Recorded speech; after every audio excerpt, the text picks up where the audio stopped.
Video भी upload किया जा चुका है, एक आध को बचा होगा, बाद बाकी सारे वीडियो अपलोड कर दिए गए। अब आपका है सेट नंबर 7 हम आज डिस्कशन करेंगे। सेट नंबर 7 में यहाँ बोला है कि निम्नलिखित में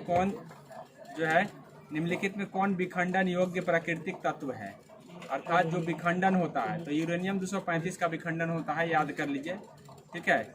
यूरेनियम 235 जो है ना एक प्राकृतिक तत्व है जिसका विखंडन किया जाता है। बाद बाकी ये सब रासायनिक तत्व के अंतर्गत आते हैं।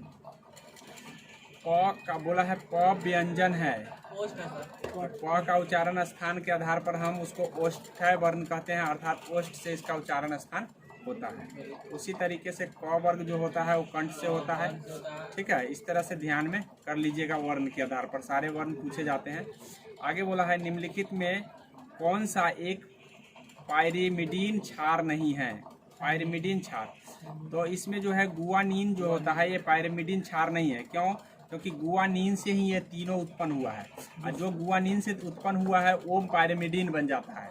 अतः गुआनीन जो है ये पायरिमिडीन क्षार के अंतर्गत नहीं आते हैं। इसमें बोला है कि मोहनजोदड़ो का शाब्दिक अर्थ क्या है, मतलब मोहनजोदड़ो का क्या अर्थ है शाब्दिक। तो इसका अर्थ होता है मृतकों का टीला। मोहनजोदड़ो का अर्थ मृतकों का टीला होता है। मोहनजोदड़ो का शाब्दिक अर्थ पूछा गया है, तो यहाँ पे मृतकों का टीला होगा। मोहनजोदड़ो एक सिंधु सभ्यता का एक स्थल है जिसका खोज 1922 में रखाल दास बनर्जी के द्वारा किया गया है। ये बात ध्यान में कर लेंगे, 1922 में हुआ था रखाल दास बनर्जी के द्वारा। और दूसरी बात है कि मोहनजोदड़ो जो है ना पाकिस्तान के लड़काना जिले में पड़ता है, ये बात भी ध्यान रखेंगे। यहाँ पे हो जाएगा मृतकों का टीला का मतलब है मोहनजोदड़ो का अर्थ, शाब्दिक अर्थ हो जाएगा मृतकों का टीला। आप ये ध्यान में रखिएगा, जो हड़प्पा सभ्यता है ये कांस्य युग सभ्यता है, ये भी बात ध्यान में रखेंगे। उसके बाद है होम रूल लीग आंदोलन किसने प्रारंभ किया था। तो होम रूल लीग आंदोलन के बारे में आप पहले से वीडियो में परिचित है, या वीडियो में बताया गया है कई बार। आपको ध्यान रखना है कि होम रूल आंदोलन चलाने वाले एनी बेसेंट और बाल गंगाधर दोनों हैं, ठीक है। अप्रैल 1916 में चलाए थे बाल गंगाधर तिलक। वही सितंबर महीने में आया है, नहीं आ रहा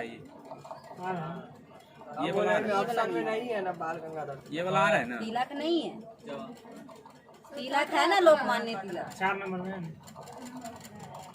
आधा कट रहा है इधर का। अच्छा चलिए इसी पर लिखते हैं। कहने का मतलब ये है कि होम रूल लीग आंदोलन 2 व्यक्तियों के द्वारा चलाया गया है। एक आपका है एनी बेसेंट और दूसरा है लोकमान्य तिलक, ठीक है, जिसको बाल गंगाधर तिलक के नाम से जानते हैं, ठीक है। तो एनी बेसेंट जो है ना सितंबर महीना में चलाया था 1916 में, वही अप्रैल महीना में चलाए थे ये बाल गंगाधर तिलक। तो पहले क्यों ने स्टार्ट किए, पहले बाल गंगाधर तिलक और सितंबर उसके बाद आता है, इसलिए बाद में एनी बेसेंट चालू किया। एनी बेसेंट द्वारा चालू किया गया स्थान मद्रास है, वही बाल गंगाधर तिलक द्वारा चालू किया गया, ये महाराष्ट्र में किए थे। ये बात ध्यान रखेंगे कि अगर पूछा जाता है कि महाराष्ट्र में होम रूल लीग आंदोलन किसने चलाया, तो बाल गंगाधर तिलक। वही मद्रास में किसने चलाया, तो एनी बेसेंट। ये बात ध्यान में रखेंगे। आगे ये बोला है कि भाई इस एक्स बराबर इतना दिया हुआ है तो इसकी वैल्यू क्या हो जाएगी, ठीक है। तो याद रखिएगा कि जब एक्स का वैल्यू दिया है तो हम इसका एक्स का वैल्यू एक्स बराबर हम इसको ऐसे लिख सकते हैं कि x - 2 = √3 हो जाएगा। और जब इसको दोनों तरफ स्क्वायर कर दीजिएगा तो ये आ जाएगा x² - 4x + 1 = 0। इसको तोड़ने के बाद इतना आ जाता है। अब ऐसी परिस्थिति में जब हम इसका फैक्टर करते हैं, यहाँ पे आ गया है, हम इसको तोड़ने के बाद ये वाला जब हम तोड़े हैं तो आ गया है x² - 4x + 1 बराबर है 0। 0 कैसे आएगा सर? 3 ना आएगा, उधर स्क्वायर किए तो 4x आया तो वो रूट हटा दिए तो 3 आएगा ना। हाँ, तो इधर 2 का 4 है तो इधर आएगा तो 1 हो जाएगा, 3 घटेगा तो बराबर में 0 बच जाएगा। ये 3 इधर आ जाएगा तो 4 में से 3 घट जाएगा तो 0 ना बचेगा। इधर देख लो, पूरा बताना पड़ेगा अगर नहीं अंडरस्टैंडिंग हो रहा तो। यहाँ देख लो, x² - 4x + 4 आता है। इसको तोड़ने पर 2 को जब हम इधर ले आते हैं तो उसके बाद बराबर में 3 आता है। अब ये 3 उठ करके इधर आएगा। इस सब 4 कहाँ लाया है? f - b के होल स्क्वायर क्या होता है? a² - 2ab + b² होता है, नहीं पढ़े हो कभी? तो इसीलिए 4 आ रहा है। आ गया। और जब ये 3 जब इधर आ जाएगा तो 3 घटेगा तो क्या बच रहा है, x² माइनस 4x प्लस 1 बच रहा है। अब बराबर में 0 बच रहा है, तो इसकी वैल्यू आ गया है इतना। अब हम इसको तोड़ेंगे। इसको जब हम तोड़ते हैं तो यहाँ पे देख लीजिए, इसको जब हम तोड़ते हैं x³ माइनस 2x² और माइनस 7x प्लस 2 को, तो इसका फैक्टराइजेशन करते हैं तो x³ का x³ ही रहेगा। इसको हम 2 जगह लिख सकते हैं, एक लिख सकते हैं minus 4x plus 2x square में लिख सकते हैं। इसका मतलब इसको जोड़ने घटाने के बाद फिर से 2x² आ जाएगा, इसीलिए हम इसको 2 जगह लिख दिए।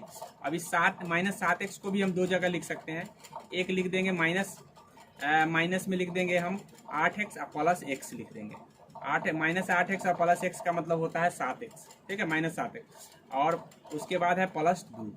जब इस तरह से हम फैक्टर करते हैं तो फैक्टराइजेशन में आपको जो एक 4x² माइनस 4x प्लस 1 आता है, तो इसको कॉमन करने के बाद हमको क्या मिलता है, कॉमन करने के बाद हमको मिल जाएगा, हम बता दे रहे हैं, कॉमन करने के बाद ये हमको मिल जाएगा ना x minus 2 into x² minus 4x plus 1 मिल रहा है। इसको कॉमन करने के बाद हमको इतना मिलेगा, तो इसकी वैल्यू ऑलरेडी 0 आ चुका है। तो 0 से जब गुना होगा x माइनस 2 में तो 0 आ जाएगा, इसीलिए इसका वैल्यू आ जाएगा 0। ठीक है, एक बार फैक्टराइजेशन करके देख लीजिए। आगे बोला है 60 डिग्री कोण पर आना दो समतल दर्पणों के बीच के एक वस्तु को रखा जाता है, तब बनने वाले प्रतिबिंबों की संख्या कितनी होती है। तो याद रखिएगा कि बनने वाले प्रतिबिंबों की संख्या का एक फार्मूला होता है 360 बटे में थीटा माइनस 1 होता है। अब थीटा कितना डिग्री बन रहा है, 60 डिग्री, तो थीटा की जगह क्या रख देंगे 60 डिग्री। 60 से इसको काटेंगे तो कितना 6 मरतबे कट गया, 6 में से 1 घट जाएगा, कितना आ जाएगा 5 गो दर्पण बनेगा। कितने प्रतिबिंब बनेंगे, 5 प्रतिबिंब बनेंगे। ये ध्यान रखिएगा, खाली ये फार्मूला याद रखना है 360 बटे थीटा माइनस 1। अगर यहाँ थीटा की जगह 90 होता तो घट जाता। इस तरह से याद रखिएगा कि ये थीटा के ऊपर डिपेंड करेगा। तो मैं एक बार फिर से बता दे रहा हूँ, फार्मूला क्या होता है, फार्मूला होता है 360 बटे थीटा घटाओ में 1। ठीक है, ये होता है, ये याद रखेंगे। आगे हम अगले बढ़ जाते हैं, यहाँ इसका आंसर हो जाएगा 5। अब आगे है सभी जातिवाचक संज्ञा का समूह क्या है। ठीक है, लड़का, तो नागरिक, कार। अब यहाँ पे देख लीजिए कि जातिवाचक संज्ञा में कौन कौन आएगा, लड़का, नागरिक, कार। लड़का भी जातिवाचक संज्ञा है, नागरिक भी जातिवाचक संज्ञा है, और कार भी जातिवाचक संज्ञा है। तो सारे के सारे जातिवाचक संज्ञा है, याद रखिए। आगे बोला है कि next time fill in the blank में बोला है कि next time be dash any one hour compass an eye on our compass. an eye be dash an eye on our compass so that we do not lose our sense of direction. अब यह ध्यान रखना है कि ऐसे sentence के लिए हमको ध्यान रखना है कि आगे आने वाले जो सेंटेंस 2 सेंटेंस है, तो इसमें से ये प्रेजेंट का है, तो प्रेजेंट और फ्यूचर का जो है ना, प्रेजेंट इंडेफिनिट फ्यूचर इंडेफिनिट के साथ मेल खाता है। तो फ्यूचर इंडेफिनिट वाला इसमें किसमें ऑप्शन में है, ये तो है नहीं, ये भी नहीं है, केप्ट आ गया है, ये भी केप्ट आ गया है, नहीं है, तो क्या होगा बी, ऑप्शन नंबर 2 हो जाएगा सही। फ्यूचर इंडेफिनिट में आता है, आपको ध्यान रखना है कि सब्जेक्ट बिल प्लस V1 का स्ट्रक्चर होता है। इसका स्ट्रक्चर होता है subject plus bill plus V1 होता है। तो V1 वाला कितने में दिए, एक ही में ऑप्शन में, बस एक में हम उसको लगा देंगे। आगे देख लीजिए, इसका आंसर 2 हो जाएगा। आगे अगला बोला है कि गलत कथन को चिन्हित करे, मतलब निम्न में से कौन गलत है। यहाँ पे बोला है कि विधानसभा के सदस्य की सदस्यता भंग की जा सकती है, मतलब कोई विधानसभा के अगर सदस्य बन जाता है तो उसको कैसे हम हटा सकते हैं, वह भारत मतलब हटा सकते हैं। इसमें गलत कौन है सो बता रहे, हटाने का तरीका गलत कौन है, तो वह भारत सरकार या किसी राज्य सरकार के लाभ के पद पर आसीन हो। अगर वो लाभ पर पद पर रहेगा तो वो सांसद नहीं, मतलब विधायक सदस्य नहीं रह सकता है। तो ये बात सही बोला है, हमको ढूंढना है गलत बात को। यहाँ बोला है कि वह मानसिक रूप से विक्षिप्त हो, अगर वो पागल है तो पागल व्यक्ति भी नहीं रह सकता है, तो उसको हम भंग कर देंगे। तो ये भी बात सही बोला है, ठीक है। हमको ढूंढना है गलत बात को। दिवालिया का मतलब होता है कि अगर वो कर्जा इतना ले लिया है कि वो चुका नहीं पाया बैंक को, तो बैंक उसको दिवालिया घोषित कर देता है, ठीक है। तो दिवालिया होने पर भी वो सदस्यता उसका भंग कर दिया जाएगा। तो ये भी बात सही है। अब बोला है कि आयु उसका 30 वर्ष हो, तो 30 वर्ष नहीं 25 वर्ष से ही वो शुरू हो जाता है। तो 30 वर्ष होने की आयु वाला बात गलती का है, ठीक है। 30 वर्ष होना कोई जरूरी नहीं है, तो ये बात गलत है, इसलिए गलत वाला हमको ढूंढना था, तो ऑप्शन नंबर 4 इसका हो जाएगा आपका आंसर। आगे बोला है नागा अर्जुन सागर बांध जिस नदी पर स्थित है, तो नागा अर्जुन सागर बांध जो है कृष्णा नदी पर है, ठीक है, कृष्णा नदी पर है नागा अर्जुन सागर बांध, ध्यान कर लेंगे। आगे बोला है कि भारत में प्रथम आम चुनाव, मतलब पहली बार लोकसभा का चुनाव कब हुआ था, तो पहली बार 1951 से 52 में हुआ था, ठीक है, 1951 से 52 में। अब इन 51 से 52 में हुआ था, 51 रहेगा तो भी आंसर हो जाएगा, 52 रहेगा तो भी। अब ऑप्शन के अकॉर्डिंग 2 है, मतलब कहने का मतलब है 52 में हुआ था। कब हुआ था? 52 में, ये बात ध्यान में कर लेंगे। उसके बाद बोला है एक तत्व ऑक्सीजन के साथ अभिक्रिया कर उच्च गलनांक वाला यौगिक निर्मित करता है, यह यौगिक जल में विलय है संभावित तत्व है, मतलब वो तत्व कौन है, तो जो जल में भी विलय हो जाता है। तो कार्बन तो जल में विलय होता नहीं है, लोहा भी नहीं होता है, जल में रखेंगे घुल जाएगा? नहीं घुलेगा। सिलिकॉन भी नहीं घुलता है, ये कैल्शियम घुल जाता है, कैल्शियम जल में घुला हुआ रहता है, इसलिए ध्यान में रख लीजिएगा कि अब ये ऑक्सीजन के साथ अभिक्रिया भी करता है, उच्च गलनांक वाला यौगिक भी बनाता है, और साथ में ये घुल भी जाता है, तो ये बात आप ध्यान में कर लेंगे। आगे बोला है हमसे, आगे बोला है कि ABC में कोण ए जो है ना 90 डिग्री का है, तो और AD जो है ना BC पर लंब है, तो बताइए कि कौन सही होगा। तो मैं आपको फिगर बता दे रहा हूँ। सबसे पहले ये जान लीजिए कि कोई त्रिभुज ए B और C अगर यहाँ 90 डिग्री बन रहा है और इसी पर से एक लंब खींच लेंगे AD, ठीक है, तो ऐसी परिस्थिति में ये वाला और ये वाला, मतलब यहाँ से यहाँ BD और DC जो गुना करके आएगा वो हो जाएगा AD स्क्वायर बराबर हो जाएगा रूट अंडर, AD स्क्वायर बराबर रूट अंडर नहीं, BD इंटू DC हो जाएगा, BD इंटू DC होता है। ये कंडीशन होता है, इस कंडीशन को ध्यान में रखेंगे। जब ऐसा त्रिभुज अगर 90 डिग्री पर से कोई लंब खींचा गया हो तब, तो उस परिस्थिति में ध्यान रखिएगा कि ये बात होता है। तो ये बात इसमें देख लीजिए, ऐसा कोई ऑप्शन में है क्या? तो 3 नंबर ऑप्शन में है ना, BD इंटू CD नहीं है, BD इंटू CD और DC दोनों सेम ही होगा, ठीक है, CD और DC का मतलब वही होगा, तो ये हो जाएगा आपका ऑप्शन नंबर 3, ठीक है। ये ध्यान में, वो शर्त होता है, उस शर्त को ध्यान में रखें। आगे बोला है ईर्ष्या का सही वर्ण विच्छेद क्या होगा, तो ईर्ष्या का सही वर्ण विच्छेद जो हो जाएगा ई जोड़ र जोड़ स जोड़ य जोड़ आ होगा, ठीक है, ये वाला हो जाएगा। आगे बोला है संस्कृत व्याकरण का पिता किसे कहा जाता है, तो पाणिनि को संस्कृत व्याकरण का पिता कहा जाता है, याद रखिए, संस्कृत व्याकरण का पिता, ठीक है। और भारत का शेक्सपियर कालिदास को कहा जा रहा है, ठीक है। और पतंजलि जो है ना औषधि के निर्माता के रूप में जाने जाते हैं। आगे देखिए, या योग दर्शन के प्रतिपादक के रूप में जाने जाते हैं, याद रखिए। बोला है जल राशि को जो भारत और श्रीलंका को पृथक करती है, तो मैं आपको बता दूं कि अगर ये भारत है तो यहाँ पे श्रीलंका है, और इस बीच में यहाँ पे जो है ना पाक जल संधि है। कौन सा जल संधि है? पाक। यहाँ पे तो दोनों को ये पाक जल संधि जो है ना किसको अलग कर रहा है? भारत और श्रीलंका को अलग कर रहा है। किसको कर रहा है? भारत और श्रीलंका। तो याद रखिए पाक जल संधि इसका आंसर हो जाएगा, ठीक है। आगे बोला है कि मिट्टी जो रेगुर मृदा के नाम से जाना जाता है, तो रेगुर मृदा और काली मृदा दोनों सेम ही मृदा है और इसमें कपास की खेती होती है। तो यहाँ पे काली मिट्टी दिया हुआ है, काली मिट्टी ध्यान में रखेंगे। बोला है निम्नलिखित में से सत्य कथन है, मतलब सही कथन कौन है? बोला है ऑक्सीजन में एक सहसंयोजी अवांध है, तो सहसंयोजी अवांध ऑक्सीजन में नहीं है। कॉपर सल्फेट आयनिक यौगिक नहीं है, कॉपर सल्फेट एक आयनिक यौगिक होता है, इसलिए ये भी गलत है। बोला है H2S सहसंयोजी यौगिक है, तो हाँ H2S एक सहसंयोजी यौगिक है और इसका गंध जो होता है सड़े हुए अंडे की तरह होता है। याद रखिए, कभी कभी एग्जाम में पूछ दिया जाता है कि सड़े हुए अंडे का गंध किसका होता है, तो H2S, ठीक है। हाइड्रोजन सल्फाइड इसको बोलते हैं, क्या बोलते हैं? Hydrogen sulphide. तो ऑप्शन नंबर 3 इसका सही हो जाएगा, सड़े हुए अंडे की तरह गंध देता है, ये बात ध्यान रखेंगे। बोला है वैदिक काल में वर्ण व्यवस्था किसने प्रतिपादित की थी, मतलब किसने बनाया था वर्ण का व्यवस्था? तो मैं आपको बता दूं मनु ने बनाया था। कौन बनाया था? मनु ने। अब मनु ने वैदिक काल में वर्ण के 4 प्रकार बताए थे। कितने प्रकार? वर्ण के 4 प्रकार बताए थे।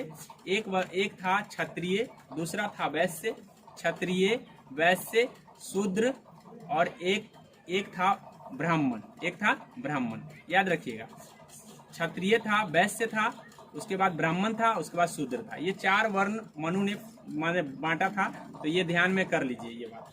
आगे बोला है इनमें संज्ञा शब्द है, मतलब कौन संज्ञा है। तो याद रखिएगा, जो हम किसी को कह देते हैं किसी व्यक्ति को, वो संज्ञा नहीं, वो विशेषण होता है। तो हम किसी व्यक्ति को ईमानदार कहते हैं तो ये तो संज्ञा है नहीं। ईमानदार व्यक्ति का बड़ा ईमानदार व्यक्ति है, तो इसका मतलब जो हम किसी व्यक्ति को कह देते हैं वो संज्ञा नहीं होता, वो विशेषण होता है। तो कहते हैं कि तुम स्वस्थ हो, तो इसका मतलब व्यक्ति को स्वस्थ कह दिए, इसका मतलब विशेषण है। कुटिल, तुम बड़ा कुटिल हो नहीं कहते हैं, तो ये कुटिल कह देते हैं, तो इसका मतलब क्या हो जाएगा, ये सारे विशेषण है, तो एक ही बच गया संज्ञा। अगर नहीं भी आता है तो आप छांटना सीखिए, ठीक है। मधुर्य, मधुर जो है ना विशेषण है, मतलब ये चीज मधुर है, मधुर का मधुर्य संज्ञा बन जाता है, ठीक है। भाववाचक संज्ञा अगर बनाना है तो मधुर से मधुर्य बनाते हैं, याद रखिए। आगे बोला है कि किस कारण से आकाश का रंग नीला दिखाई देता है। तो याद रखिएगा कि प्रकाश के प्रकीर्णन के कारण आकाश का रंग हमें नीला दिखाई देता है, प्रकाश के प्रकीर्णन। अब ये नीले दिखाई देने का क्या कारण है, प्रकाश का रंग जो है ना नीला अधिक प्रकीर्णित होता है, याद रखिएगा। नीला रंग का प्रकीर्णन ज्यादा होता है, इसीलिए हमें नीला दिखाई देता है। आगे बोला है निम्नलिखित आकृति दी गई है। अब बोला है इस आकृति में निम्नलिखित में कौन कथन सही दिया गया है। अब बोला है तीनों आकृतियों का क्षेत्रफल भिन्न है। तो सबसे पहले हम तीनों आकृति का क्षेत्रफल देख लेते हैं। ये आयत है, आयत 9 और 4 इसका लंबाई चौड़ाई है, तो लंबाई 9 चौक 36 इसका क्षेत्रफल हो गया, 36 हो गया। इसका ये वर्ग है, तो वर्ग का तो ये 36 हो गया। अब ये त्रिभुज है, त्रिभुज में आधार गुने 1/2 आधार गुने ऊंचाई क्षेत्रफल होता है। क्या होता है 1/2 आधार गुने ऊंचाई। तो हमको ऊंचाई तो पता है लेकिन आधार पता नहीं है, तो आधार निकालने का फॉर्मूला होता है रूट अंडर कर्ण का स्क्वायर, मतलब रूट अंडर 145 का स्क्वायर, रूट अंडर 145 का स्क्वायर, और घटाव हो जाएगा 9 का स्क्वायर, 9 का स्क्वायर। तो 145 का स्क्वायर अगर रूट अंडर है तो रूट हट जाएगा, तो 145 में से 81 घट जाएगा। 145 में से जब 81 घटा देंगे तो कितना बचेगा 64।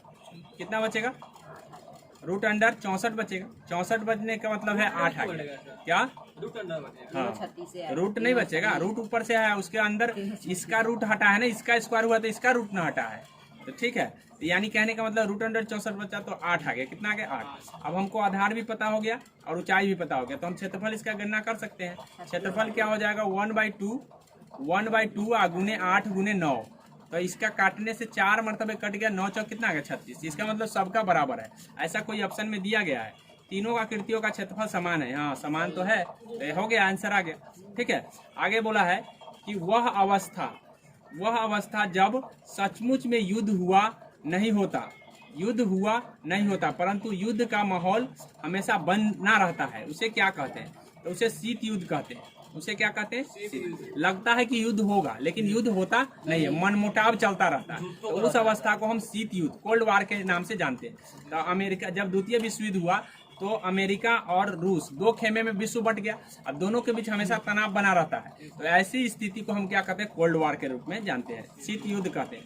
निम्नलिखित में कौन एक गैर परंपरागत ऊर्जा का स्रोत है। तो गैर परंपरागत ऊर्जा का मतलब हो गया जो याद रखिएगा परंपरागत के अंतर्गत पेट्रोलियम, कोयला और डीजल आता है, लेकिन गैर जब भी लग जाता है इसका मतलब है कि पवन होगा, सूर्य ऊर्जा, ठीक है, पवन ऊर्जा, सौर ऊर्जा, ये सब गैर परंपरागत के अंतर्गत आते हैं, जो कभी नहीं खत्म, हाँ जो खत्म जल्दी नहीं होता, क्षय नहीं होता जिसका। अब बोला निम्नलिखित में संसाधन कौन सा तरीका दुग्ध तथा दुग्ध उत्पादकों के परिरक्षण में प्रयोग किया जाता है। मतलब दुग्ध उत्पादन के परिरक्षण में पाश्चराइजेशन का प्रयोग किया जाता है, पाश्चराइजेशन। अब ये पाश्चराइजेशन क्या होता है, तो पाश्चराइजेशन जो होता है 65 डिग्री सेल्सियस ताप पर दूध को गर्म करना, कितना देर तक 30 मिनट तक, तो उसको हम कहते हैं पाश्चराइजेशन। और इस पाश्चराइजेशन का खोज किया था लुई पाश्चर, ये बात ध्यान रखेंगे, पाश्चराइजेशन का खोज किसने किया था, लुई पाश्चर। और पाश्चराइजेशन का कितना टेम्परेचर पर गर्म किया जाता है, तो 65 डिग्री पर आधे घंटे के लिए, लेकिन अगर समय कमा देंगे तो 70 डिग्री सेल्सियस हो जाएगा, याद रखिएगा ये बात। समय कमने पर 70 डिग्री सेल्सियस पाश्चराइजेशन का बोला कि पाश्चराइजेशन उसे कहते हैं जो 70 डिग्री पर अगर कम कर रहे हैं तो टाइमिंग कम कर देते हैं, लेकिन जैसे ही आधा घंटा टाइमिंग करेंगे तो कम से कम 65 डिग्री सेल्सियस पर गर्म करना जरूरी है, तभी जाके उसका बैक्टीरिया मरेगा, अन्यथा उसका बैक्टीरिया नहीं मरेगा। ये चीज ये जो लोई पास्चर ने बताया था। क्लियर आता है हाँ, उसको मार के पीता है। तब तो इसीलिए तो उबाल के पीते हैं। चलो आगे देख लो। आगे बोला है कि राष्ट्रपति द्वारा राज्यसभा में मनोनीत सदस्यों की संख्या। राष्ट्रपति कितने सदस्य मनोनीत करते हैं? तो हम आपको बता दें कि राज्यसभा और लोकसभा, राज्यसभा और लोकसभा दो होते हैं। अब पहले क्या होता है कि लोकसभा में भी मनोनीत होता था और राज्यसभा में मनोनीत। यहाँ 2 होते थे, यहाँ 12 होते थे। अब 12 यहाँ हो ही रहा है, लेकिन यहाँ अब नहीं हो रहा। याद कर लीजिए कि पिछले ही कुछ वर्ष में संशोधन ला करके ये बोल दिया गया कि भाई अब जो है ना लोकसभा में कोई मनोनीत सदस्य नहीं रहेंगे, अब सिर्फ राज्यसभा में। तो अब आपको ये नया करंट में पूछा जा सकता है कि कितने लोकसभा में मनोनीत किए जाते हैं। ऑप्शन नंबर 2 दिए रहेंगे, क्योंकि पहले लोग 2 पढ़ चुका है, इसीलिए 2 दिया रहेगा। याद रखिएगा, यहाँ कोई मनोनीत नहीं होता। ये बात ध्यान में कर लीजिए, ठीक है। यहाँ पे ऑप्शन दिया हुआ है, यहाँ ऑप्शन दिया हुआ है 12, ठीक है, 12 सही होगा। ऑप्शन टोटल पूछा जाता था तो 14 होता था, लेकिन अब नहीं, अब 12 होगा। अब आंसर 12 ही होगा। 14 अगर कहीं दिया है तो वो गलती दिया है, ठीक है, याद कर लीजिए, इसको सुधार लीजिएगा। आगे देख लीजिए, बोला है आइदर मीना और Sunita will collect dash handbag from the office. तो सुनीता के लिए हमको यूज करना है, तो हर का यूज कर लेंगे। किसका कर लेंगे? हर का।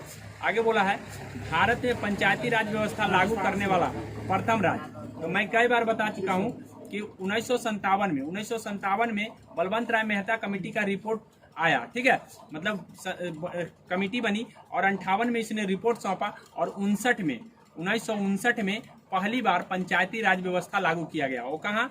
तो राजस्थान के नागौर जिले में, तो ये बात ध्यान में कर लीजिएगा कि कमेटी कब बनी? तो 57 में, रिपोर्ट सौंपा 58 में, 59 में बन गया पंचायती राज व्यवस्था। लेकिन ये संवैधानिक नहीं था, ये संविधान में नहीं लिखा था कि ऐसा होना तय है, लेकिन इसको संवैधानिक बनाने के लिए सिंघवी कमेटी को याद रखिएगा। सिंघवी का पूछा जाता है कि किस कमेटी ने पंचायती राज व्यवस्था को संवैधानिक बना दिया? तो संवैधानिक बनाया है सिंघवी कमेटी। इस बातों को आप ध्यान में रखेंगे। तो इस प्रश्न से हमको इतना जानकारी मिल गया। ये राजस्थान आपको ध्यान रखना है, ठीक है। आगे उसके बाद दूसरा राज्य भी कभी कभी पूछ लिया जाता है, तो आंध्र प्रदेश याद रखिएगा, दूसरे नंबर पर आता है। भारत में निम्नलिखित में कौन सा प्रदेश झूम कृषि के लिए प्रसिद्ध है? अब ये झूम कृषि क्या होता है? तो झूम कृषि होता है, जैसे कहने का मतलब है कि इस बार फसल उगा लिए और कुछ दिनों तक फसल उगाते रहे, और जब उपजना बंद हो गया तो इसको छोड़ करके दूसरे जगह चले गए। फिर ऐसा करने, फिर उपजना बंद हो गया तो फिर यहाँ से छोड़ करके दूसरे जगह चले गए। ऐसी प्रक्रिया जो है कृषि को हम झूम कृषि के नाम से जानते हैं। और ये आदि मानव करते हैं। कौन करते हैं? आदि मानव। आज भी उत्तर पूर्व भारत में जो है ना प्रसिद्ध है। नागालैंड हो गया, मणिपुर हो गया, मेघालय हो गया, उधर झूम कृषि प्रसिद्ध है। तो यहाँ है उत्तर पूर्व क्षेत्र दिया होगा। उत्तर पूर्व क्षेत्र जो है ना आपका, ये वाला आंसर सही हो जाएगा, उत्तर पूर्व। हाँ, वो है उत्तर पूर्व या पूर्वोत्तर, पूर्व उत्तर कहिए, ठीक है। उत्तर पूर्व कहने का मतलब है कि ये आपका ये जो एरिया है, ये उत्तर पूर्व एरिया मतलब पूर्व उत्तर के नाम से जाना जाता है, याद रखिए। आगे बोला है कि जो भारत की सिलिकॉन वैली के नाम से, तो सबको पता है भारत का सिलिकॉन वैली बेंगलुरु को कहा जाता है, ठीक है। भारत का सिलिकॉन वैली किसे कहा जाता है? बेंगलुरु को, याद रखिएगा। विश्व का सिलिकॉन वैली सैन फ्रांसिस्को को कहा जाता है, सैन फ्रांसिस्को। ये भी बात ध्यान में रखेंगे। आगे बोला है कि चींटी या मधुमक्खी के काटने पर उसके डंक में निम्न द्रव्य पाया जाता है। तो उसमें फॉर्मिक अम्ल होता है। चींटी को काटने पर आपको फॉर्मिक अम्ल होता है, या मधुमक्खी काटे या चींटी काटे, फॉर्मिक अम्ल के कारण हमको उसमें जो है ना विष अनुभव होता है। तो इतना बात आपको ध्यान रखना है।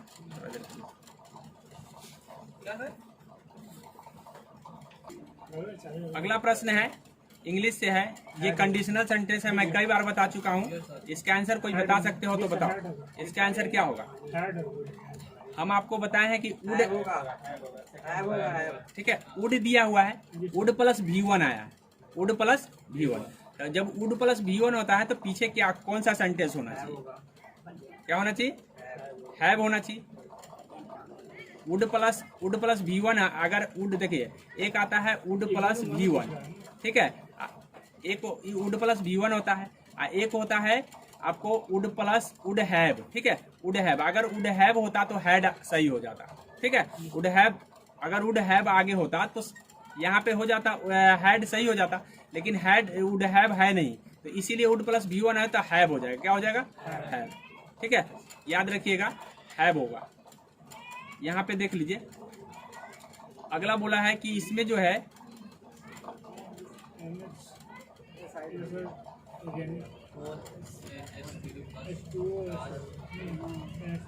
अभिक्रिया में कौन सा पदार्थ अवकारक है? अवकारक बोला है कि कौन है? तो मैं आपको बता दूं अवकारक और ऑक्सीकारक क्या होता है। सबसे पहले दो तरह की अभिक्रिया होती है। एक अभिक्रिया होती है ऑक्सीकरण, ऑक्सीकरण, ठीक है। एक होता है अवकरण, अवकरण। दो प्रकार की क्रिया होती है। अब ये ऑक्सीकरण और अवकरण को समझ लीजिए। जहाँ ऑक्सीजन का संयोग हो और हाइड्रोजन का वियोग हो, मतलब हाइड्रोजन हट जाए ऑक्सीजन लग जाए, तो उस अभिक्रिया को हम ऑक्सीकरण कहते हैं, ठीक है। हाइड्रोजन का निष्कासन और ऑक्सीजन का संयोग, इसका मतलब ये हो गया कि हाइड्रोजन का हटना और ऑक्सीजन का जुटना, इसको कहते हैं हम ऑक्सीकरण। क्या कहते हैं? ऑक्सीकरण। और जिसमें ऑक्सीकरण होता है उसको हम अवकारक कहते हैं। जिसमें ऑक्सीकरण होता है उसको हम कहते हैं अवकारक। मतलब जिसमें ऑक्सीकरण क्रिया हो वो अवकारक है, ऑक्सीकारक नहीं है, उल्टा होता है। और जो जिसमें अवकरण क्रिया होता है वो ऑक्सीकारक होता है, अवकारक नहीं होता है। ये बात उल्टा समझ लीजिए। अब इस बात को जब समझ में आ गया है तो अब यहाँ पे बोला है कि कौन अभिक्रिया अवकारक है। अवकारक अर्थात अवकारक होने का मतलब है ऑक्सीकरण किसमें हो रहा है, ऑक्सीजन का संयोग किसमें हो रहा है। तो याद इसमें जो है ना ऑक्सीजन यहाँ आके मिल गया है, मिला है ना, एन में NH3 था, हाइड्रोजन यहाँ हट गया, ऑक्सीजन मिल गया। तो हाइड्रोजन का हटना, ऑक्सीजन का मिलना ऑक्सीकारक, वो अवकारक बन जाता है। क्या बन जाता है? अवकारक। हुआ अभिक्रिया ऑक्सीकरण लेकिन बन गया अवकारक, तो ये बन गया अवकारक, तो NH3 इसका आंसर हो जाएगा। आगे और ये बात समझ लेना है। आगे क्या है? सिक्किम एवं चीन किसके माध्यम से एक दूसरे से अलग होते हैं? सिक्किम और चीन। तो मैं आपको बता दूं सिक्किम का लोकेशन, ठीक है। अब यहाँ पे बोला है ये आपका सिक्किम एरिया है और यहाँ पे जो है ना, यहाँ पे तिब्बत, चीन का तिब्बत इलाका है, तिब्बती इलाका। और यहीं पे एक दर्रा है नाथुला दर्रा। दो ही दर्रा यहाँ पे सिक्किम में है, एक नाथुला एक जलेपला। याद कर लीजिए, नाथुला और जलेपला कहाँ है? सिक्किम में। और यहाँ पे है एक मार्ग है जिससे हम चीन में जाते हैं, तो इस मार्ग को हम नाथुला दर्रा के नाम से जानते हैं। कहाँ जानते? तो इसीलिए कहा है कि चीन और सिक्किम को जोड़ने वाला जो दर्रा है उसको क्या कहते हैं? तो नाथुला दर्रा कहते हैं। क्या कहते हैं? नाथुला। आगे बोला है किस माध्यम से में ध्वनि का वेग अधिकतम होता है, मतलब ध्वनि का वेग किसमें ज्यादा होता है। तो आपको बता दें कि ध्वनि का वेग एक प्रकाश का वेग, यही दोनों में कंफ्यूजन होता है। देख लीजिएगा कि प्रकाश का वेग पूछा है कि ध्वनि का वेग पूछा है। ये प्रकाश जो है ना सबसे ज्यादा तेज निर्वात में चलता है, ये चलता है निर्वात में, लेकिन ये निर्वात में गमने नहीं करता है। ध्वनि निर्वात में कभी नहीं चल सकता है, ये बात ध्यान में कर लीजिए। तो ये ऑप्शन में हमारा कंफ्यूजन यहीं पर बनेगा कि सर बताए हुए हैं एक बार निर्वात नहीं, तो ध्वनि के लिए निर्वात नहीं, याद रखिए। तो ये हो जाएगा सबसे ज्यादा ठोस में गमन करता है, उसके बाद गैस में, द्रव में, उसके बाद गैस में। सबसे कम पूछता तो गैस होता, सबसे ज्यादा बोला तो ठोस में, ठीक है, याद कर लीजिए। और निर्वात में सबसे तेज कौन गमन करता है? प्रकाश। ये बात ध्यान में कर लीजिए। ये प्रकाश जो है ना अनुप्रस्थ तरंग है। प्रकाश क्या है? प्रकाश है आपका अनुप्रस्थ है, लेकिन ध्वनि अनुदैर्घ्य तरंग है। ये अनुदैर्घ्य और अनुप्रस्थ जब हम पढ़ाए थे साइंस में तभी हम बता चुके हैं। आगे देख लीजिए।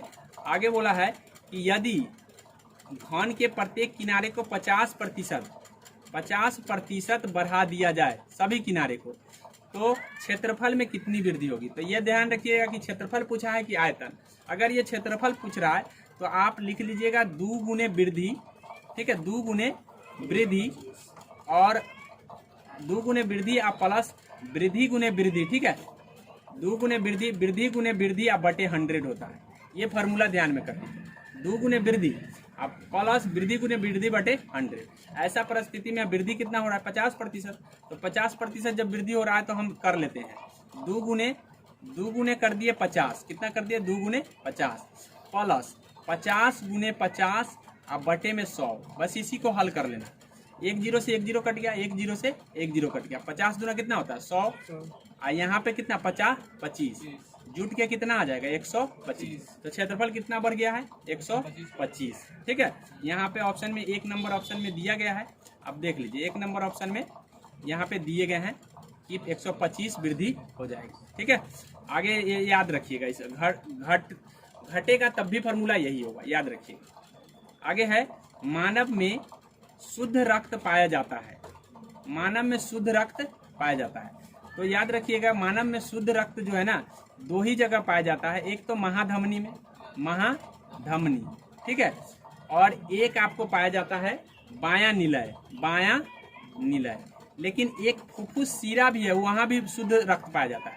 फुफ्फुस सीरा, फुफ्फुस सीरा, ठीक है, याद रखिएगा। फुफ्फुस सीरा को याद कर लीजिए, बायां निलय को याद कर लीजिए, महाधमनी को याद कर लीजिए। इतना में शुद्ध रक्त प्रवाहित होता है। लेकिन जैसे ही फुफ्फुस धमनी कहेगा तो वहां अशुद्ध रक्त होता है। कौन होता है? फुफ्फुस धमनी अशुद्ध रक्त। सीधे सीरा कहेगा तो वो भी अशुद्ध रक्त। सीरा में अशुद्ध रक्त का प्रवाह होता है, लेकिन जैसे ही फुफ्फुस लग जाएगा तो क्या बन जाएगा? वो शुद्ध रक्त बन जाएगा। तो ये बात को आप ध्यान रखेंगे तो गलती इससे नहीं होगा। अब यहाँ पे देखिए, यहाँ पे कौन आंसर हो जाएगा? आंसर है, यहाँ बोला है महाधमनी एवं बाएं निलय, महाधमनी और बाएं निलय, ठीक है। और 4 नंबर में दायां निलय ने बोल दिया है, तो दायां निलय में नहीं ना होता, तो वहां तो अशुद्ध रक्त होता है, ठीक है। ये सही है, लेकिन ये गलती कर दिया, इसीलिए वो नहीं होगा। आगे देख लीजिए, स्थानीय निकाय अपने लिए राजस्व इकट्ठा करती है। कहाँ से करती है? मतलब जो स्थानीय स्वशासन है, पंचायत में जो राजस्व टैक्स वसूलना है, तो कहाँ से करेगा?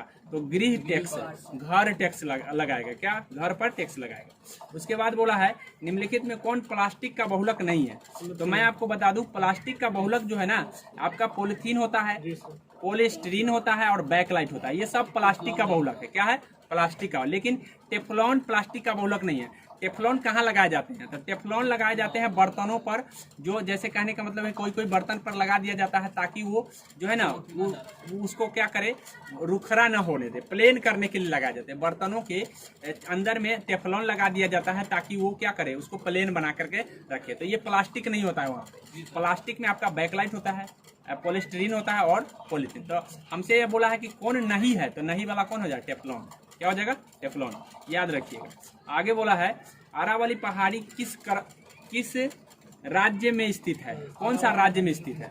तो याद रखिए कि अरावली जो पहाड़ी है वो राजस्थान में है और विश्व का सबसे प्राचीन पहाड़ी है ये। और इस अरावली पहाड़ी की जो सबसे ऊंची शिखर है उसका नाम है गुरु शिखर। क्या नाम है? तो पूछा जाता है कि गुरु शिखर किसकी चोटी है? अरावली, ठीक है। सबसे प्राचीन पहाड़ी कौन है? तो अरावली है, ठीक है। ये ध्यान में रखिएगा, विश्व का सबसे प्राचीन जो है ना पर्वत है, ये बात ध्यान में रख लेंगे। और उसके बाद है कि ये जो है राजस्थान में पाया जाता है, इतना बात ध्यान में कर लेंगे। आगे बोला है कि चिपको आंदोलन का आरंभ हुआ था, तो ये तो सबको पता है, उत्तराखंड चमोली जिला से हुआ था। उत्तराखंड के चमोली जिला में चिपको आंदोलन हुआ था। चिपको आंदोलन क्या था? तो पेड़ों से चिपक करके पेड़ न काटने की बात कही गई थी, ठीक है। आगे बोला है निम्नलिखित में कौन सा जीवाणु द्वारा उत्पन्न एक सामान्य रोग है? मतलब जीवाणु से कौन पैदा होता है? हैजा होता है जीवाणु से, मलेरिया होता है प्रोटोजोआ से, पेचिस होता है प्रोटोजोआ से, और सर्दी जुकाम वायरस से होता है। बस जीवाणु से होने वाला हैजा है, ठीक है। हाँ, क्या? हाँ, सर्दी जुकाम वायरस से होता है, याद रखिएगा। आगे है pick out the correct sentence. अब इसमें करेक्ट सेंटेंस आपको ढूंढना है, तो याद रखिए कि करेक्ट सेंटेंस इसमें कौन होगा? तो my book is here, where is yours, तो ये हो जाएगा आपका। अब यहाँ पे अपॉस्ट्रोफी एस क्यों दिया है? क्योंकि दोबारा बुक नहीं लिखना पड़े। अगर दोबारा बुक लिख रहे हैं तो उसके लिए आपको, बुक नहीं लिख रहे हैं तो उसके लिए आपको अपॉस्ट्रोफी एस देने की जरूरत है। एक नाम का 2 जगह पड़े, मतलब मेरा बुक यहाँ है, मेरा किताब यहाँ है, तुम्हारा किताब कहाँ है, तो 2 बार किताब का प्रयोग न करने के लिए अपॉस्ट्रोफी एस का प्रयोग। कौन? ए वाला में क्या दिया? हाँ, योर बोला है। योर बुक रहता तो सही हो जाता, योर बुक रहता तो सही हो जाता, लेकिन यहाँ बुक ना, बुक का दोहराया नहीं। जब बुक दोहराया नहीं तो उसके लिए अपॉस्ट्रोफी एस का प्रयोग करते हैं। ये मतलब 2 नाउन ये डबल ना हो, उसके लिए हम अपॉस्ट्रोफी एस लगा देते हैं तो 2 नाउन का बोध हो जाता है। ये बात ध्यान में कर लेंगे। जब हम नाम चैप्टर पढ़ाए थे तो उस समय हम इसको बताए होंगे। आगे देख लिए, बैंक नोट प्रेस कहाँ स्थित है? मतलब बैंक नोट प्रेस जो है ना, तो बैंक नोट प्रेस जो है ना देवास में स्थित है, मध्य प्रदेश में पड़ता है। कहाँ पड़ता है? मध्य प्रदेश में, याद रखिएगा। मध्य प्रदेश में देवास में बैंक नोट प्रेस है, याद कर लीजिए। आगे बोला है कपीस और सचिंद्र का शब्दों का सही संधि विशेष, ठीक है। तो कपीस और तो कपी प्लस इस होगा, ठीक है। कपी प्लस इस और सची प्लस इंद्र होगा। किस ऑप्शन में दिया हुआ है? कॉपी प्लस हाँ नहीं सर, ये होगा, कौन होगा? ये वाला सही होना चाहिए। ए वाला। हाँ देखिए कॉपी प्लस वही बी, होबे करेगा, तो वही होबे करेगा राइट। ये बी वाला होगा सही, ठीक है। कैसे सर? कॉपी हमेशा कॉपी में हिरसी आना अच्छा हाँ चाहिए, सर, राइट राइट सही। याद जी रखिएगा। सर। कॉपी प्लस ईस और सची प्लस इंदिरा है। हाँ आगे है गुरु गोविंद सिंह की रचना का संपादन किस पुस्तक में किया गया है? तो मैं आपको बता दूं, सिख का 10वां गुरु गुरु गोविंद सिंह थे, 10वें गुरु, सिख के 10वें गुरु और अंतिम गुरु कौन थे? गुरु गोविंद सिंह। अब 10वें गुरु और अंतिम गुरु पूछा जाता है तो आपको ध्यान रखना है। दूसरी बात, इस अंतिम गुरु का जन्म पटना में हुआ था। कहाँ हुआ था? पटना में, ठीक है। याद रखिएगा कि इस सिख के अंतिम गुरु का जन्म पटना में हुआ, ठीक है। और इन्होंने ही खालसा पंथ की स्थापना की। खालसा पंथ याद रखिएगा, खालसा पंथ बनाने वाले व्यक्ति, पटना में जन्म लेने वाले व्यक्ति, अंतिम गुरु सिख गुरु, ठीक है। और उसके बाद है 10वें गुरु। इतना बात गुरु गोविंद सिंह से याद रखना है, ठीक है। अब उसके बाद ध्यान में रखना है कि इसी के बेटे को जो है ना बंदा बहादुर, इसी के बेटे को जो है ना मुगल शासकों ने दफना दिया था, मतलब दीवार में चुनवा दिया था, मतलब दीवार जोड़ दिया था।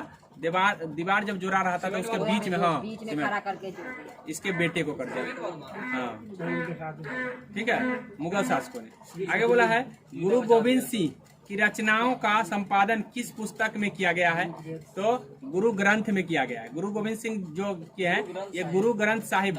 जब गुरु 10वें गुरु हो गए तो उसके बाद इन्होंने एक ग्रंथ लिख दिया और कहा कि जीवन में आप कोई गुरु नहीं बनेगा, नहीं तो गुरु के चक्कर में क्या हो जाएगा, एक दिन ये धर्म का मतलब पतन हो जाएगा। इसीलिए इसने एक ग्रंथ को ही गुरु बना दिया। तब से आज तक ये गुरु ग्रंथ जो है ना गुरु के नाम से जाना है। तो ये बात ध्यान में कर लीजिए। हम भी तो बनते ना सर। आगे देख लीजिए, एक नहीं तो तुम सिख थोड़ी हो, तुम तो हिंदू हो। अपना सीखे धर्म का, हाँ। सिख एक अलग धर्म है। आगे देखो, एक अवतल दर्पण के अक्ष पर एक वस्तु दर्पण के वक्रता केंद्र पर रखी है, तो दर्पण के द्वारा निर्मित प्रतिबिंब इसके ध्रुव के बीच की दूरी कितनी होगी? तो मैं आपको बता दूं, ये जो है आपका ये आपका अवतल दर्पण है। और अवतल दर्पण में जब ये आपका मुख्य फोकस है, ठीक है। अब जब ये यहाँ पे वक्रता केंद्र है, यहाँ फोकस है, और जब हम यहाँ पे कोई वस्तु रखते हैं तो ये वस्तु जो है ये रिटर्न हो करके ऐसे आता है और उसके बाद ऐसे आकर के ये ऐसे गुजरता है। तो ये जो प्रतिबिंब बना ये यहीं पे बन जाता है। जितना बड़ा ये होगा वस्तु उतना ही बड़ा ये बनता है। अब बताइए कि प्रतिबिंब यहाँ बना तो यहाँ से यहाँ एक फोकस दूरी, मतलब एक फोकस दूरी हुआ और यहाँ से यहाँ 2 फोकस दूरी हुआ, तो 2 फोकस दूरी मतलब 2f के बराबर हो जाता है। कितना हो जाता है? 2f के बराबर। तो यहाँ पे आंसर क्या हो जाना चाहिए? 2f के बराबर होगा। यहाँ पे दिया है ऑप्शन में 2f के बराबर होगा। तो मैं फिगर के माध्यम से भी बता दिया। बोला है यदि n कोई प्राकृतिक संख्या है तो अलिखित में से निम्नलिखित में से अगर लिखित में से किसके इकाई स्थान पर 0 होगा? तो याद रखिएगा कि 0 आने के लिए 2 5 आना चाहिए। क्या आना चाहिए? कभी भी 2 5 आएगा तभी ये 0 आएगा। तो इसको तो आप आसानी से लगा सकते हैं। चलिए, स्वतंत्र बोला है स्वतंत्रता का घोषणा पत्र किसने तैयार किया था? तो स्वतंत्रता का घोषणा पत्र मतलब अमेरिकी स्वतंत्रता का घोषणा पत्र की बात कर रहा है। तो जेफरसन ने किया था। जेफरसन ने स्वतंत्रता का घोषणा पत्र बनाया था, अमेरिकी स्वतंत्रता जिस समय हुआ था। आगे बोला है शरीर में ध्वनि का यंत्र को और क्या कहा जाता है? तो ध्वनि यंत्र को हम लैरिंक्स के नाम से जानते हैं। किस नाम से जानते हैं? ठीक है, लैरिंक्स को हम ध्वनि यंत्र कहते हैं। क्या होता है? ध्वनि यंत्र है जिससे ध्वनि निकलता है, लैरिंक्स से ध्वनि निकलता है, लैरिंक्स से। आगे बोला है 14वीं शताब्दी के मोरक्को के किस यात्री ने एवं इतिहासकार का न्याय व्यवस्थापक के रूप में दिल्ली दरबार के मोहम्मद बिन तुगलक के द्वारा स्वागत किया गया था? मतलब कौन आया था इतिहासकार जिसको मोहम्मद बिन तुगलक ने मतलब स्वागत किया था? तो इब्न बतूता आया।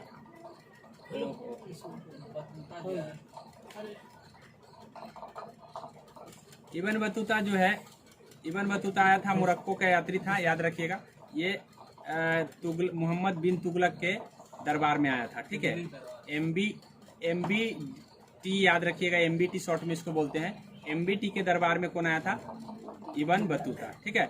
ये दिल्ली का काजी इसी को नियुक्त किया था, जब आया था तो स्वागत करके उसके बाद दिल्ली का काजी नियुक्त किया था, MBT। मोहम्मद बिन तुगलक जो है ना, इसको हम बहुत रूपों में इतिहास में जानते हैं। हालांकि ये MBT जो है ना, एक ऐसा शासक था जिसने बहुत सारे मतलब सिक्के पहली बार चलवाए थे। उसके बाद है इसने मतलब राजधानी दिल्ली से दौलताबाद बनाया था। तो इन सब चीज़ों के लिए हम इसको याद करते हैं। आगे देख लीजिए, आगे बोला है कि एक घड़ी की सेकेंड की सुई 2 सेंटीमीटर लंबी है। तो बताइए कि सुई के सिरे की चाल क्या होगी। तो सुई की चाल पूछ रहा है, तो याद रखिए कि R बराबर 2 सेंटीमीटर हो गया। R बराबर 2 सेंटीमीटर हो गया, तो R हमको पता है, तो 2 पाई R निकल जाएगा। तो 2 पाई R इसकी दूरी हो गई। अब दूरी हो गई तो चाल, अब ये इतना दूरी कितना देर में चल रहा है, 60 सेकेंड में, क्योंकि सेकेंड का सुई है तो 60 सेकेंड में ना पूरा चक्कर लगाता है। तो 60 सेकेंड में पूरा दूरी तय कर रहा है। तो 60 से जब हम इसमें भाग करेंगे तो भाग करके आपका आ जाएगा 0.21 सेंटीमीटर आ जाता है। इसको निकाल के देख लीजिएगा। आगे देख लीजिए, अगला बोला है कि प्रथम मनुष्य निर्मित उपग्रह था। मतलब मनुष्य का द्वारा बनाया गया निर्मित उपग्रह कौन है। तो यही अगर भारत का पूछता तो आर्यभट्ट होता, लेकिन आर्यभट्ट इसका आंसर नहीं है। इसका आंसर है मनुष्य का बोला है। तो मनुष्य में तो पहली बार रूस ने किया था, रूस ने प्रक्षेपण किया था 1957 में। तो याद रखिएगा स्पुतनिक 1 है। कौन है? स्पुतनिक 1। ये बात ध्यान में रखिएगा। यहाँ पे कंफ्यूजन हो सकता है। आर्यभट्ट जो है ना भारत का है। 1975 में आर्यभट्ट को प्रक्षेपित किया गया था, 1975 में। ये बात ध्यान में कर लीजिएगा, ये भारत के द्वारा किया गया हुआ। अगला बोला है भारतीय हिमालय क्षेत्र में सबसे ऊंची चोटी। तो भारतीय हिमालय क्षेत्र में सबसे ऊंची चोटी का नाम है आपको हिमालय क्षेत्र में बोला है। भारतीय हिमालय क्षेत्र में मतलब भारत के अंदर। तो भारत के अंदर जैसे ही पूछता है तो भारत में आपको ध्यान रखिएगा कि भारत में एगो है K2, जिसको गॉडविन स्टून के नाम से जानते हैं, K2, ठीक है। एक है कंचनजंगा। अब कंचनजंगा एगो है K2।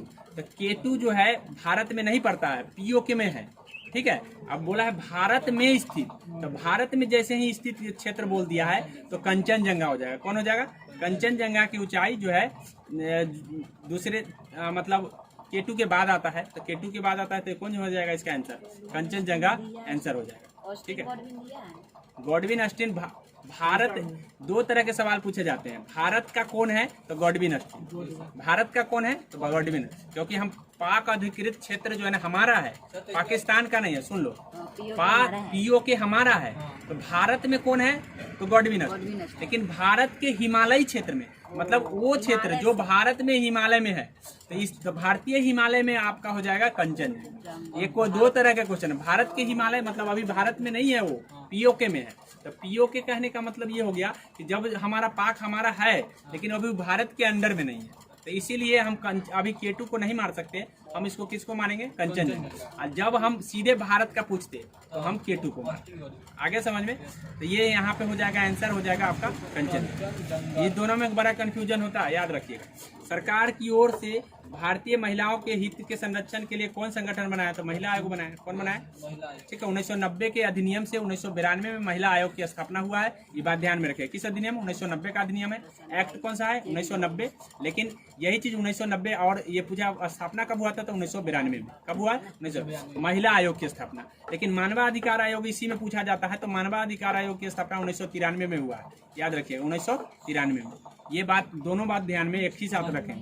महिला आयोग और मानवाधिकार आयोग ये अलग है। आगे देख लीजिए, अगला बोला है कि the sun dash in the east. तो याद रखिएगा 100% सत्य बात के लिए प्रेजेंट इंडेफिनिट का प्रयोग करते हैं। किसके लिए? तो प्रेजेंट इंडेफिनिट में V1 प्रयोग होता है, नहीं तो V5 प्रयोग होता है। तो यहाँ पे सन है तो सन के लिए V5 होगा। कौन होगा? राइजेज हो जाएगा। क्या हो जाएगा? राइजेज। आगे देख लीजिए, आगे बोला है कि निम्नलिखित में कौन सा फसल तेल के बीज उत्पन्न नहीं करती है? मतलब किससे तेल नहीं होता है? तो पिजन पी से अरहर होता है। पिजन पी को अरहर बोलते हैं। क्या बोलते हैं? अरहर को हम अरहर से तेल नहीं निकालते, तिल से निकालते हैं, अलसी से निकालते हैं, सूरजमुखी से निकालते हैं। इसका आंसर हो। आगे देख लीजिए, कौन पौधा है सर? अलसी अंडी। हाँ, चलिए आगे देख लीजिए। आगे देख लीजिए, रेखांकित सतह के साथ बल का मान है। तो इसमें बोला है कि बल कितना होगा? तो बल बराबर होता है, हम पढ़े हैं, बल बराबर फार्मूला होता है कि mg sin theta. M G sine theta. अब एम जी साइन थीटा का मतलब हो जाएगा एम का मान दिया हुआ है, जी का मान दिया हुआ है, ठीक है, जी का मान दिया हुआ है, एम का मान कितना दिया है 2 kg, 2 kg लिखा है ना, तो 2 गुने जी का मान 10 दिया हुआ है और साइन थीटा मतलब 30 डिग्री का मान कितना होता है 1/2, 1/2 काट देंगे तो 5 मरतबे कट गया, तो 5 दूना 10 आ गया, तो 10 न्यूटन हो जाएगा। क्या हो जाएगा 10 न्यूटन। आगे समझे। एक बार फिर से हम बता दे रहे हैं, एक बार हम फिर से बता रहे हैं कि फार्मूला क्या होता है। फार्मूला होता है M G sine theta, sine theta. अब एम का मान 2 kg है गुने जी का मान 10 मीटर प्रति सेकेंड है और साइन थीटा का मान 1/2 आ जाएगा, क्योंकि यहाँ 30 डिग्री